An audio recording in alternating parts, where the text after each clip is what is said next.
আনাস রাদিয়াল্লাহু আনহু থেকে বর্ণিত, তিনি বলেন ক্বালা রাসূলুল্লাহ সাল্লাল্লাহু আলাইহি সাল্লাম, রাসূল সাল্লাল্লাহু আলাইহি ওয়াসাল্লাম বলেছেন, রাসূল বলেন ক্বালা আল্লাহু তাআলা, আল্লাহ তাআলা বলেন, আল্লাহ কি বলেন, ইয়া ইবনা আদম, হে আদমের সন্তান, ইন্নাকা দাআউতানি ওয়া রাজাউতানি, তুমি আমাকে ডাকো, আমার কাছে আশা পোষণ করো, গফারতু লাকা ওয়ালা উবালি, আমি তোমার যত গুনাহ আছে সমস্ত গুনাহগুলো ক্ষমা করে দিব, ওয়ালা উবালি, আমি পরোয়া করি না তুমি কত বড় পাপী, আমি পরোয়া করি না তুমি কত বড় পাপী, আমি পরোয়া করি না তুমি কত বড় পাপী, আমি তোমার সমস্ত গুনাহগুলো মাফ করে দিব।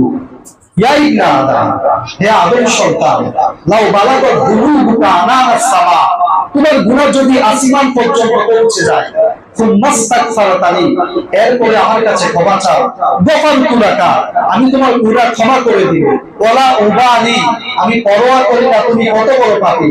ইয়া ইবনা আদম, হে আদম সন্তান, লাউ আতাইতানি বিতিরাবিল আরদি খাতায়া, তুমি যদি এই পৃথিবী পরিমাণ গুনাহ নিয়ে আমার সামনে উপস্থিত হও, সুম্মা লাকিতানি, এরপরে আমার সাথে এমন অবস্থায় সাক্ষাৎ হও, লা তুশরিক বি শাইআন, আমার সাথে শিরক করা ব্যতীত, তাহলে লা আতাইতুকা বিতিরাবিল আরদি মাগফিরাতান, এই পৃথিবী পরিমাণ ক্ষমা নিয়ে আমি আল্লাহ তোমার সামনে উপস্থিত হব।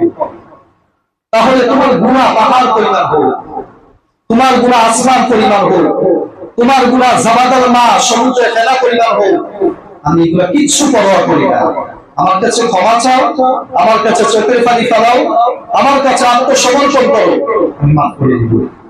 কিন্তু শর্ত হচ্ছে যে লা তুশরিক বি শাইআ, আমার সাথে শিরিক করতে পারবা না, আমার কাছে চাইতে হবে, আমার কাছে বলতে হবে, আমার কাছে অনুশোচনা করতে হবে। কোন মানুষের কাছে যাওয়া যাবে না, কোন কবরের কাছে যাওয়া যাবে না, কোন পীরের কাছে যাওয়া যাবে না, কোন মাজারে গিয়ে সদকা করা যাবে না, কোন মাজারের নামে দান করা যাবে না, কোন মাজারের নামে গরু সদকা করা যাবে না। এগুলো সব হচ্ছে গয়রুল্লাহ, আর আমি হচ্ছে আল্লাহ। সব কিছু করতে হলে আমার কাছে চাও, আমার কাছে ক্ষমা চাও, আমার কাছে চাও, আমি সব মাফ করে দিব। কঠিন বিপদে আছো, 2 রাকাত সালাত আদায় করো, আমার কাছে চাও, আমি তোমার বিপদগুলো দূর করে দিব। কঠিন রোগের মধ্যে আছো, আমার কাছে রোগ মুক্তির জন্য চাও, আমি আল্লাহ তোমার রোগগুলো মুক্তি করে দিব। অন্য কারোর কাছে চেও না, অন্য কারোর কাছে যেও না, তাহলে আমি আল্লাহ রাগান্বিত হই। কিভাবে আমি আল্লাহ তাকে সৃষ্টি করেছি, আর সে আমাকে ছেড়ে আমার মাখলুকের কাছে চলে যাচ্ছে। লা তাআতা লি মাখলুকিন ফি মাসিয়াতিল খালিক। এজন্য সবকিছু আল্লাহর কাছে যাইতে হবে, আল্লাহর কাছে বলতে হবে, আল্লাহর কাছে কাঁদতে হবে, তাহলে আল্লাহ তাআলা আমাদের যাবতীয় প্রয়োজনগুলো সবগুলো পূরণ করে দিবে। তাই শিরক থেকে আল্লাহ তাআলা আমাদেরকে বাঁচার তৌফিক দান করুন।